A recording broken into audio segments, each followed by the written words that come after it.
MBBS, BDS തമ്മിൽ ഒരുപാട് similarities ഉണ്ട്. തീർച്ചയായിട്ടും. കാരണം നമ്മൾ നമ്മുടെ കഴുത്തിന് മുകളിലേക്കുള്ള കാര്യങ്ങളെക്കുറിച്ച് മിക്കവാറും BDS പഠിക്കുന്നുണ്ട്. എല്ലാ MBBSനുള്ള മിക്കവാറും എല്ലാ സബ്ജക്റ്റും, അത് അനാട്ടമി, ഫിസിയോളജി, ഫാർമക്കോളജി, ബയോകെമിസ്ട്രി, എല്ലാ സബ്ജക്റ്റും അവർക്കും വരുന്നുണ്ട്. തീർച്ചയായിട്ടും.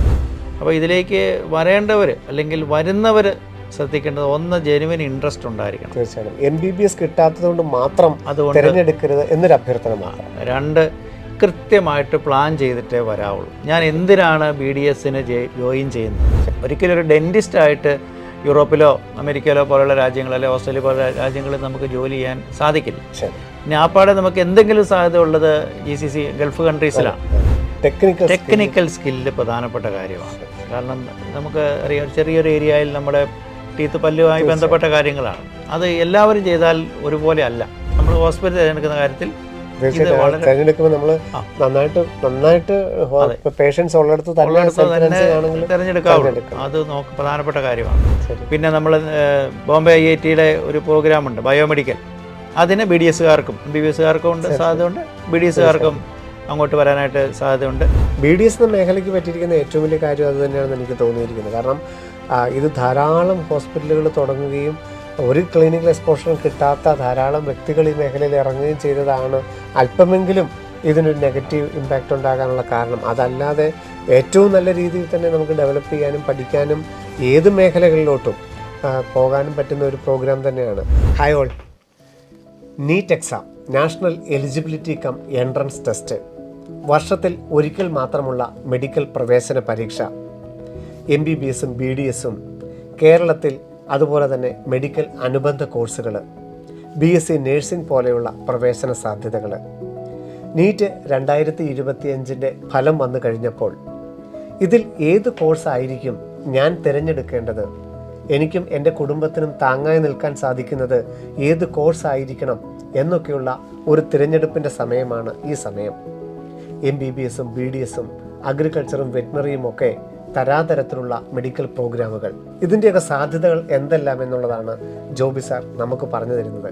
സാർ, സ്വാഗതം.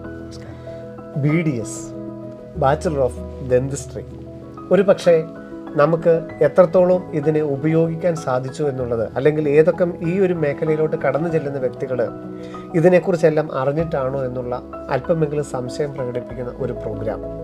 BDSൻ്റെ സാധ്യതകളെക്കുറിച്ചാണ് ഇന്ന് ജോബി സാർ പറഞ്ഞു തരുന്നത്. സാർ, MBBSൻ്റെ പകിട്ടിനപ്പുറം BDS എന്താണ്, എങ്ങനെയാണ് ഇതിൻ്റെ സിലബസ്, ആരാണ് BDSലോട്ട് എത്തേണ്ടത്?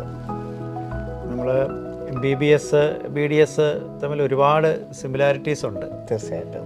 കാരണം നമ്മൾ നമ്മുടെ കഴുത്തിന് മുകളിലേക്കുള്ള കാര്യങ്ങളെക്കുറിച്ച് മിക്കവാറും BDSകാരും പഠിക്കുന്നുണ്ട്. എല്ലാ MBBSനുള്ള മിക്കവാറും എല്ലാ സബ്ജക്റ്റും, അത് അനാട്ടമി, ഫിസിയോളജി, ഫാർമക്കോളജി, ബയോകെമിസ്ട്രി, എല്ലാ സബ്ജക്റ്റും അവർക്കും വരുന്നുണ്ട്. തീർച്ചയായിട്ടും. അതുപോലെ തന്നെ കഴുത്തിന് മുകളിലോട്ടുള്ള കാര്യങ്ങളെല്ലാം ഒരു പറഞ്ഞാൽ ഇവർക്കൊരു ENT പ്രാക്ടീസിന് വേണമെങ്കിൽ അവരെ വിടാം. ആ രീതിയിൽ അത്രയും ഒരു സീരിയസ് ആയിട്ട് തന്നെ അതിനകത്ത് പഠിക്കാനുണ്ട്.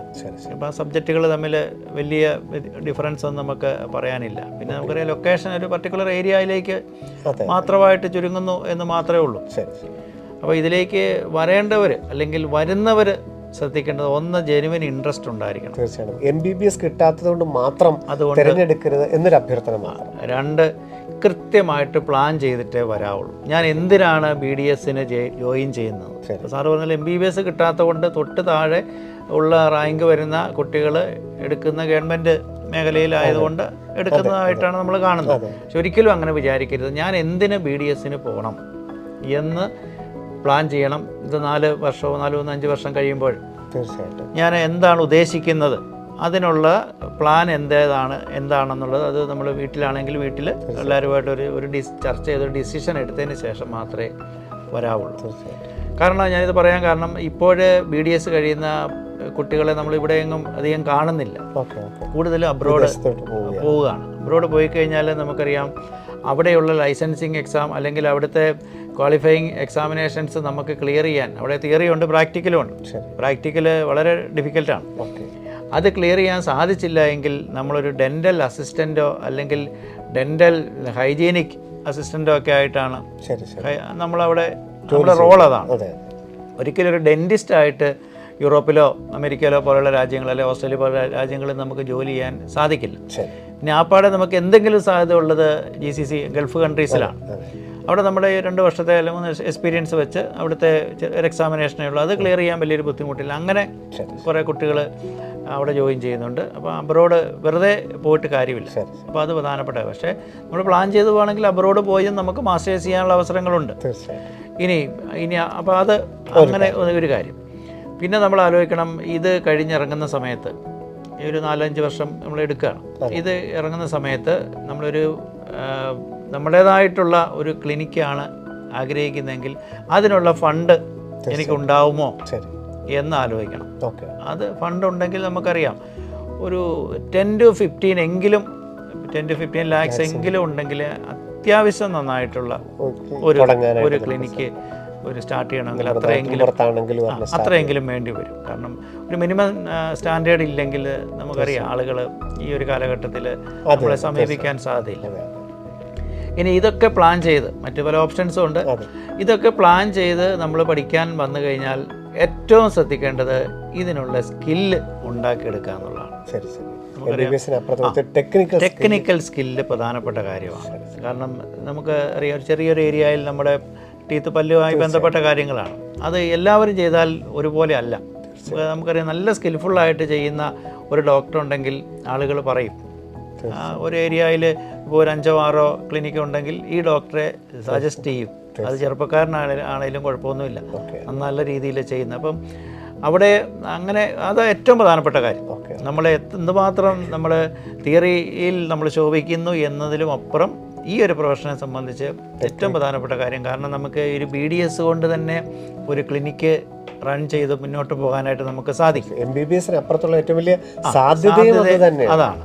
അപ്പോൾ അങ്ങനെ ഒരു കാര്യമുണ്ട്. അപ്പം അതുകൊണ്ട് തന്നെ നമ്മൾ തിരഞ്ഞെടുക്കുന്ന ഇനി BDSന് പോകുന്നുണ്ടെങ്കിൽ തിരഞ്ഞെടുക്കുന്ന ഹോസ്പിറ്റൽ പ്രധാനപ്പെട്ട കാര്യം. ഇപ്പോൾ ഗവൺമെൻറ് മേഖലയിൽ MBBS കഴിഞ്ഞ ഉടൻ തന്നെ BDSലേക്ക് കുട്ടികൾ ഗവൺമെൻറ് ഹോസ്പിറ്റൽ തിരഞ്ഞെടുക്കാനുള്ള കാരണം ഈ ഒരു ഇങ്ങനെയുള്ള ഫെസിലിറ്റി നമുക്കറിയാം ഒരുപാട് പേഷ്യൻസ്. അപ്പോൾ പേഷ്യൻ്റ് എക്സ്പോഷർ എന്ന് വേണമെങ്കിൽ പറയാം. അത് വളരെ നന്നായിട്ട് കിട്ടും. അത് കിട്ടിയെങ്കിൽ മാത്രമേ നമുക്ക് ആ ടെക്നിക്കൽ സ്കില്ല് ഡെവലപ്പ് ചെയ്യാനായിട്ട് പറ്റുള്ളൂ. അതുകൊണ്ടാണ് അപ്പോൾ നമ്മൾ ഹോസ്പിറ്റൽ തിരഞ്ഞെടുക്കുന്ന കാര്യത്തിൽ തിരഞ്ഞെടുക്കുമ്പോൾ നമ്മൾ നന്നായിട്ട് പേഷ്യൻസ് ഉള്ളിടത്ത് തിരഞ്ഞെടുക്കാവുള്ളൂ. അത് പ്രധാനപ്പെട്ട കാര്യമാണ്. അപ്പോൾ അതുകൊണ്ടാണ് ഗവൺമെൻറ്റിലേക്ക് തന്നെ ആളുകൾ വരുന്നത്. അപ്പോൾ അങ്ങനെയൊക്കെ പ്ലാൻ ചെയ്ത് നമ്മൾ ഇനി മറ്റെന്തെങ്കിലും മേഖലയിലേക്ക് പോകുന്നതിനെ കുറിച്ചുണ്ടെങ്കിൽ ഇത് കഴിഞ്ഞും പലയിടത്തേക്കും തിരിയാം. അങ്ങനെയൊക്കെ ഉണ്ടെങ്കിൽ അത് കൃത്യമായിട്ട് പ്ലാൻ ചെയ്ത് ഇഷ്ടപ്പെട്ട് പഠിക്കാനായിട്ട് വരികയാണെങ്കിൽ നമുക്ക് വിജയിക്കാം. അല്ലാതെ ഈ ഒരു മേഖലയിലേക്ക് തിരിച്ചെടുക്കും വരല് എന്നാണ് നമുക്ക് പറയുന്നത്. ഇതിന്റെ ഹയർ എഡ്യൂക്കേഷൻ സാധ്യതകൾ ഇന്ന് ഇന്ത്യയിൽ എന്തൊക്കെയാണ് അവൈലബിൾ ആയിട്ടുള്ളത്?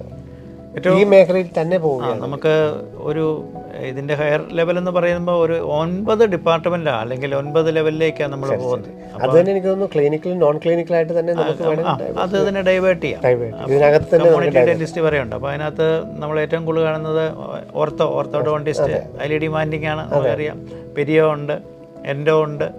പിന്നെ ഇപ്പോൾ നമുക്ക് ഡെന്റിസ്ട്രിയുടെ പല രീതിയിൽ, അതായത് നമ്മൾ സൗന്ദര്യം എന്നുള്ളത് പ്രധാന ഘടകമാണ്. അപ്പോൾ അതുമായിട്ട് ബന്ധപ്പെട്ട് ഒരുപാട് ഡെന്റിസ്ട്രി ഡെവലപ്മെൻറ്റ്സ്, അത് സർട്ടിഫിക്കറ്റ് പ്രോഗ്രാമുകളും ഒക്കെ നമുക്ക് അതിനകത്ത് കാണാനായിട്ട് സാധിക്കും. അപ്പോൾ അങ്ങനെയുള്ള പല പ്രോഗ്രാമുണ്ട്. മാസ്റ്റേഴ്സ് നമ്മളീ പറഞ്ഞ 9 മേഖലകളിൽ മാസ്റ്റേഴ്സ് ഉണ്ട്. MDS ചെയ്യാൻ സാധിക്കും. അപ്പോൾ MDS 3 വർഷമാണ്. അപ്പം നമ്മൾ ഗവൺമെൻറ് മേഖലയിൽ ഒക്കെ ആണെങ്കിൽ നമുക്ക് അതിനുള്ള എൻട്രൻസ് എക്സാം എഴുതി MDS ചെയ്യാം. വേണമെങ്കിൽ പിന്നെ അത് കഴിഞ്ഞിട്ട് അബ്രോഡ് ചെയ്യാം. MDS ഉള്ളവർക്ക് വേണമെങ്കിൽ പിന്നെ ടീച്ചിങ്ങിന് വേണ്ടി ആ ഒരു മേഖലയിലേക്ക് തിരിയാം, റിസർച്ചിലേക്ക് തിരിയാം. അപ്പോൾ ഇതിൻ്റെ തന്നെ ഒരു മേഖലയിലുള്ള ഓപ്ഷൻസ് അതാണ്. പിന്നെ കോസ്മെറ്റിക് ഡെന്റിസ്ട്രി എന്ന് പറയുന്ന ഒരു മേഖല ഇപ്പോൾ നന്നായിട്ട് ഡെവലപ്പ് ചെയ്തിട്ടുണ്ട്. അപ്പോൾ അതൊരു മാസ്റ്റേഴ്സ് പ്രോഗ്രാം അല്ല. അപ്പോൾ അതുമായിട്ട് ബന്ധപ്പെട്ടിട്ടുള്ള കോസ്മെറ്റിക് ഡെന്റിസ്ട്രിയിലേക്ക് പോകുകയാണെങ്കിൽ അവിടെ കുറച്ചധികം സാധ്യതകൾ ഉണ്ടാകും. ഇനിയും സാധ്യതകൾ ഉണ്ടാകാൻ ഉണ്ട്. അപ്പോൾ അതൊരു മേഖലയായിട്ട് നമുക്ക് എടുത്തു പറയാൻ പറ്റും. പിന്നെ ചെറിയ സർട്ടിഫിക്കറ്റ് പ്രോഗ്രാമുകൾ ചെയ്തുമൊക്കെ നമുക്ക് ഇതുമായിട്ട് ബന്ധപ്പെട്ട് തന്നെ നിൽക്കാൻ സാധിക്കും. പിന്നെ ഇതിൽ നമുക്ക് ഷിഫ്റ്റിംഗ് പോസിബിളാണ്. മാനേജ്മെൻറ്റ് സെക്ടറിലേക്ക് ഷിഫ്റ്റിംഗ് പോസിബിൾ. MBA നമുക്ക് ചെയ്യാം. പിന്നെ നമ്മൾ ബോംബെ IIT-യിലെ ഒരു പ്രോഗ്രാമുണ്ട് ബയോമെഡിക്കൽ, അതിന് BDS-കാർക്കും MBBS-കാർക്കും ഉണ്ട് സാധ്യതയുണ്ട്, BDS-കാർക്കും അങ്ങോട്ട് വരാനായിട്ട് സാധ്യതയുണ്ട്. പിന്നെ ഇവിടെ നിന്ന് ഫാർമസി റിലേറ്റഡ് ആയിട്ട് ഫാർമസി സെക്ടറിലേക്ക് അവന് മാസ്റ്റേഴ്സിലേക്ക് പോകാൻ പറ്റും, അവിടെ റിസർച്ചിലേക്ക് പോകാനുള്ള സാധ്യതകളുണ്ട്. അപ്പോൾ ഇതൊരു മെഡിക്കൽ ഫീൽഡ് തന്നെയാണ്. അതുകൊണ്ട് തന്നെ ഈ MBBS കഴിഞ്ഞ് ഉള്ളവർക്ക് നമ്മൾ സാധാരണ പറയാറുള്ള എൻട്രൻസ് എക്സാമിനേഷൻസ് ഉണ്ട്, ദേശീയ പ്രാധാന്യമുള്ള സ്ഥാപനങ്ങൾ, അത് പലതും ഇവർക്കും എഴുതാനുള്ള സാധ്യതകളുണ്ട്. പിന്നെ നമ്മൾ നേരത്തെ പറഞ്ഞ പോലെ അബ്രോഡ് പോയി പ്രാക്ടീസ് ചെയ്യാനും അവിടുത്തെ എക്സാമൊക്കെ ക്ലിയർ ചെയ്യണം, അങ്ങനെയുള്ള സാധ്യതകളുണ്ട്. പിന്നെ മറ്റൊരു സാധ്യത നമുക്ക് പറയാവുന്നത് ഫോറൻസിക് ഡെൻറ്റിസ്ട്രി ആയിട്ട് ബന്ധപ്പെട്ട് അത് ഇപ്പോൾ ഡെവലപ്പ് ചെയ്യുന്ന ഒരു സെക്ടറാണ്. അപ്പോൾ ഫോറൻസിക് മേഖലയിലേക്ക് ഇവർക്ക് ഷിഫ്റ്റ് ചെയ്യാനുള്ള സാധ്യതയുണ്ട്. അപ്പോൾ ഇങ്ങനെ പല മേഖലകൾ, പിന്നെ സിവിൽ സർവീസ്, പല BDS ഡോക്ടേഴ്സും സിവിൽ സർവീസ് ക്രാക്ക് ചെയ്യുന്നതായിട്ട് കാണുന്നുണ്ട്. അങ്ങനെയുള്ള ഇതൊരു ഡിഗ്രി പ്രോഗ്രാം എന്നുള്ള രീതിയിൽ ഏറ്റവും പ്രധാനപ്പെട്ട ഒരു ഡിഗ്രി പ്രോഗ്രാമായിട്ട് തന്നെ വേണമെങ്കിൽ എടുക്കാൻ പറ്റും. അപ്പം ഒരു തീർച്ചയായിട്ടും നമുക്ക് നീറ്റ് എക്സാം എഴുതി കഴിഞ്ഞിട്ട് നല്ലൊരു UG പ്രോഗ്രാമിലോട്ട് പോകുന്നവർക്ക് തീർച്ചയായിട്ടും അതുമായിട്ട് അതിന് കൃത്യമായിട്ടൊരു മനസ്സിലാക്കുകയാണെങ്കിൽ, അല്ലാതെ നമുക്കതിൻ്റെ സാധ്യതകൾ മനസ്സിലാക്കാതെ വരരുതെന്ന് മാത്രമേ ഉദ്ദേശിക്കുന്നുള്ളൂ. മനസ്സിലാക്കി വരികയാണെങ്കിൽ ഏതൊരു ഭാഗത്തേക്കും നമുക്ക് നമ്മുടെ ഡെവലപ്പ് ചെയ്യാൻ സാധിക്കുന്ന ഒരു പ്രോഗ്രാം, ഏറ്റവും നല്ലൊരു പ്രോഗ്രാം തന്നെയാണ്. ഒരു പരിധി വരെ നമുക്കൊരു റെമ്യൂണറേഷൻ വെച്ചിട്ടാണെങ്കിലും അല്ലെങ്കിൽ നമുക്ക് കിട്ടുന്നൊരു നമ്മൾ ചെയ്യേണ്ടത്, നമ്മൾ ഇറങ്ങി കഴിയുമ്പോഴേ നമ്മൾ ഒരു ക്ലിനിക്ക് തുടങ്ങുന്നതിന് പകരം നമ്മൾ ഏതെങ്കിലും ഒരു ഡോക്ടറിൻ്റെ കൂടെ നമ്മൾ എങ്ങനെ ഇറങ്ങിയാലും നമ്മുടെ സ്കില്ല്, ഞാൻ പറഞ്ഞു ടെക്നിക്കൽ സ്കില്ല് വളരെ പ്രധാനപ്പെട്ട കാര്യം, അത് ഒന്നുകൂടി നമ്മളൊന്ന് ഒന്നുകൂടി ക്ലിയർ ആക്കണ കാര്യമുണ്ട്. അപ്പോൾ 1 വർഷം 1.5 വർഷം എവിടെയെങ്കിലും നിന്നതിന് ശേഷം ഡോക്ടറെ കൂടെ, ആ സമയത്തൊക്കെ അല്ലെങ്കിൽ ഒരു ഹോസ്പിറ്റലിൽ ഒരു ക്ലിനിക്കിലൊക്കെ നിൽക്കുമ്പോൾ നമുക്കൊരു നോമിനൽ എമൗണ്ട് ഒക്കെ കിട്ടുള്ളൂ. അപ്പോൾ നമുക്കൊരു സങ്കട വിഷമമൊക്കെ തോന്നി, ഞാൻ ഈ പ്രോഗ്രാം ചെയ്തിട്ട് ഇത്രയല്ലേ ഉള്ളൂ എന്നുള്ളത്. പക്ഷെ അതിൽ നിന്ന് നമുക്ക് കയറി വരാനുള്ള സാധ്യത ഉണ്ട്. പക്ഷെ നമ്മളത് പ്ലാൻ ചെയ്യണം. നമുക്ക് വെറുതെ നമ്മളിത് പഠിച്ചിറങ്ങി എന്ന് വിചാരിച്ചിട്ട് കാര്യമില്ല. അങ്ങനെ പഠിച്ചിറങ്ങുന്നവർ പറയും മേലാൽ ഇതിന് പോകല്ലേ, ഇപ്പോൾ തന്നെ സർപ്ലസ് ആണ്, അങ്ങനെ വരുമ്പോൾ അതൊക്കെ പ്രോബ്ലമായിട്ട് മാറാറുണ്ട്. BDS എന്ന മേഖലയ്ക്ക് പറ്റിയിരിക്കുന്ന ഏറ്റവും വലിയ കാര്യം അത് തന്നെയാണെന്ന് എനിക്ക് തോന്നിയിരിക്കുന്നത്. കാരണം ഇത് ധാരാളം ഹോസ്പിറ്റലുകൾ തുടങ്ങുകയും ഒരു ക്ലിനിക്കൽ എക്സ്പോഷറും കിട്ടാത്ത ധാരാളം വ്യക്തികൾ ഈ മേഖലയിൽ ഇറങ്ങുകയും ചെയ്തതാണ് അല്പമെങ്കിലും ഇതിനൊരു നെഗറ്റീവ് ഇമ്പാക്റ്റ് ഉണ്ടാകാനുള്ള കാരണം. അതല്ലാതെ ഏറ്റവും നല്ല രീതിയിൽ തന്നെ നമുക്ക് ഡെവലപ്പ് ചെയ്യാനും പഠിക്കാനും ഏത് മേഖലകളിലോട്ടും പോകാനും പറ്റുന്ന ഒരു പ്രോഗ്രാം തന്നെയാണ്. കാരണം തീർച്ചയായിട്ടും MBA എടുത്ത് പോകുന്നവരും ധാരാളം ഈ അഡ്മിനിസ്ട്രേഷൻ ലെവലിലോട്ട് പോകാനൊക്കെയുള്ള നല്ലൊരു ഗ്രൗണ്ട് സപ്പോർട്ട് കിട്ടുന്ന ഒരു മേഖല തന്നെയാണ് BDS. ഒരു പരിധിവരെ MBBS-നേക്കാളും നമുക്ക് കോഴ്സ് കഴിഞ്ഞ് ഇറങ്ങുമ്പോൾ തന്നെ നമുക്കൊന്ന് സ്വന്തം കാലിൽ നിൽക്കാനൊക്കെ അത്രയധികം MBBS കഴിഞ്ഞാൽ അത്രയധികം സമയം എടുക്കില്ല. അതിനു മുമ്പ് തന്നെ നമുക്ക് BDS മേഖലയിലോട്ട് നിൽക്കാനായിട്ട് സാധിക്കുകയും ചെയ്യും. ഇവിടെയും ഈ സാമ്പത്തികമായിട്ട് വലിയൊരു ബുദ്ധിമുട്ടും ഉണ്ടാകുന്നില്ല MBBS അപേക്ഷിച്ചിട്ടാണെങ്കിൽ.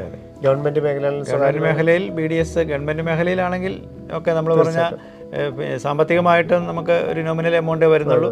പിന്നെ നമുക്കറിയാം പേഷ്യൻസ് അല്ലെങ്കിൽ പേഷ്യൻ്റ് എക്സ്പോഷർ എന്ന് വേണമെങ്കിൽ പറയാം, അത് നല്ല രീതിയിൽ കിട്ടും. അപ്പം നമ്മുടെ സ്കില്ല് ഡെവലപ്പ് ചെയ്യാനുള്ള അവസരമാവും. അതുകൊണ്ട് ആ ഒരു സെലക്ഷൻ നന്നായിരിക്കും. കാരണം ഗവൺമെൻറ് എന്തെങ്കിലും താല്പര്യമുള്ളവർ ഗവൺമെൻറ് മേഖലയിൽ കൂടുതൽ ശ്രദ്ധിച്ച് അവിടെ കോൺസെൻട്രേറ്റ് ചെയ്യുക. സ്വകാര്യ മേഖലയാണെങ്കിൽ എത്രത്തോളം സ്വകാര്യ മേഖലയിൽ ഇത് ഉണ്ടാവണം. നമ്മൾ പറഞ്ഞ പേഷ്യൻ്റ് എക്സ്പോഷർ നന്നായിട്ട് കിട്ടുന്ന സ്വകാര്യ കോളേജുകൾ ഉണ്ടെങ്കിൽ നമുക്ക് സെലക്ട് ചെയ്യാം. അല്ലെങ്കിൽ നമ്മൾ അവിടെ മുടക്കുന്ന പൈസ അത് നമുക്ക് പിന്നെ നമുക്കത് കിട്ടുമോ എന്നുള്ള കാര്യത്തിൽ നമുക്കൊരു ഉറപ്പ് നമുക്ക് പറയാനാവില്ല. ഇപ്പം ഈ ടെക്നോളജി ഇത്രത്തോളം ഡെവലപ്പ് ആയതോടുകൂടി ഇപ്പം MBBS-ൻ്റെ കാര്യം പറയുന്നത് പോലെ തന്നെ AI-യുടെയും അല്ലെങ്കിൽ ഒരു കമ്പ്യൂട്ടറിൻ്റെ ഒരു ടെക്നോളജി എത്രത്തോളം BDS-ൻ്റെ മേഖലയിലും അവരുടെ സാന്നിധ്യം അറിയിച്ചിട്ടുണ്ട്. അപ്പോൾ ഇതിനു വേണ്ടി ഉപയോഗിക്കുന്ന എക്യുപ്മെൻറ്റ്സിൽ നമ്മൾ പുതിയ രീതിയിലുള്ള എക്യുപ്മെൻറ്റ്സ്, അത് മാക്സിലോഫേഷ്യൽ സർജറി ആയിട്ട് ബന്ധപ്പെട്ടിട്ടുള്ള മേഖലകളിൽ ഇതിനും സർജറിയുടെ ഒരു ഏരിയ വരുന്നുണ്ട്. അപ്പോൾ ആ മേഖലകളിൽ ഉള്ള പല മെഷീൻസിലും AI ഉപയോഗിച്ചുകൊണ്ട് നല്ല രീതിയിൽ ഉപയോഗിക്കുന്നുണ്ട്. തീർച്ചയായിട്ടും ഒരു ടെക്നിക്കൽ സ്കില്ലും ഒക്കെ ഇതിന് പ്രധാനപ്പെട്ട കാര്യം തന്നെയാണ്. അപ്പം നീറ്റ് 2025 ശേഷം ധാരാളം കുട്ടികൾ ഏത് മേഖലയാണ് എന്ന് തിരഞ്ഞെടുക്കുമ്പോൾ ഒരു ഡോക്ടർ എന്നുള്ള കമ്മ്യൂണിറ്റിയിൽ, ആ ഒരു സമൂഹത്തിൽ നമുക്ക് തീർച്ചയായിട്ടും നമുക്ക് കഴിയാനും ആ ഒരു നമ്മളുടെ സ്വപ്നത്തിനനുസരിച്ച് തന്നെ നമുക്ക് ജീവിത നിലവാരം മുമ്പോട്ട് കൊണ്ടുപോകാനും പറ്റുന്ന തീർച്ചയായിട്ടുമുള്ള ഒരു നല്ലൊരു പ്രോഗ്രാം തന്നെയാണ് BDS എന്ന് നമുക്ക് നിസ്സംശയം പറയാനായിട്ട് സാധിക്കും. കാരണം നമുക്ക് ഡോക്ടർ എന്നുള്ള ആ പാഷൻ എത്രത്തോളം ഉണ്ടെങ്കിൽ തീർച്ചയായിട്ടും അതിന് 100% അതിനോട് നമുക്ക് യോജിച്ച് നിൽക്കാനായിട്ട് സാധിക്കും. പക്ഷേ അതിന് പഠിക്കേണ്ട സ്ഥാപനത്തിൻ്റെ തിരഞ്ഞെടുപ്പും ഞാൻ ആരാണ് പഠിക്കേണ്ടതെന്നുള്ള തിരഞ്ഞെടുപ്പും പ്രധാനമാണെന്ന് മാത്രം. തീർച്ചയായിട്ടും ഈ ഒരു സെഷൻ കൂടുതൽ രക്ഷകർത്താക്കൾക്കായിരിക്കും ഏറ്റവും കൂടുതൽ ഒരു ആശ്വാസ വാക്കായി മാറുന്നത് ജോബി സാറിൻ്റെ വാക്കുകൾ. കാരണം പലപ്പോഴും തിരഞ്ഞെടുപ്പിൽ എൻ്റെ കുട്ടിക്ക് ഏറ്റവും നല്ലതായി വരാവുള്ളൂ, കാരണം അവൻ്റെ ജീവിതത്തിൽ ഏറ്റവും നല്ലൊരു ഡെവലപ്മെൻ്റ് ഉണ്ടാവേണ്ടതെന്ന് വിചാരിച്ചാണ് നാം ഓരോ കോളേജിലും ഓരോ കോഴ്സും തിരഞ്ഞെടുക്കുന്നത്. അതിൽ ഈ ഒരു പ്രോഗ്രാമും ഏറ്റവും നല്ലതാണ്, പക്ഷേ അതിൻ്റേതായ രീതിയിൽ സമീപിച്ചാൽ എന്നുള്ളതാണ് സാറ് നമുക്ക് പറഞ്ഞു തന്നത്.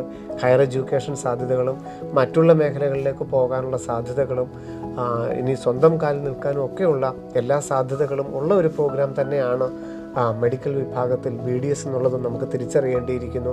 അതിനെ അതിൻ്റേതായ രീതിയിൽ നമ്മൾ കാണാൻ തയ്യാറാകണമെന്ന് മാത്രം. സാർ ഒത്തിരി നന്ദി. നമുക്ക് മെഡിക്കലിൻ്റെ മറ്റൊരു പ്രോഗ്രാമുമായിട്ട് വീണ്ടും കാണാം. നന്ദി, നമസ്കാരം. Brilliant Study Center, India's #1 coaching center for NEET and JEE.